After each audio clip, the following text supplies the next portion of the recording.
Gabby Concepcion, Sharon Cuneta nagpakilig sa kanilang mga fans. Marami sa mga fans ni na Sharon Cuneta at Gabby Concepcion ang kinilig sa ibinahaging video ng megastar na kuha mula sa rehearsal nila ni Gabby sa concert na pagsasamahan nila. Hindi naman lingid sa kaalaman ng lahat ang nakaraan ni na Gabby Concepcion at Sharon Cuneta. Kaya naman hindi napigil ng mga fans ang makaramdam ng kilig sa dalawa sa kabila ng paghihiwalay nila noon.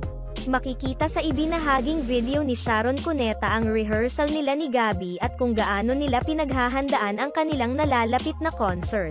Magsasama sina Sharon Cuneta at Gabby Concepcion sa Dear Heart concert na gaganapin sa MOA Arena sa darating na October 27, 2023. Ngayon pa lamang ay excited na ang kanilang mga tagahanga sa nalalapit na concert nilang dalawa dahil na rin sa ipinakita nilang teaser at sa hindi maitatangging chemistry ng dalawa. Shot di ko na talaga carry. Mapautang na loob panindigan nyo yung kilig ko.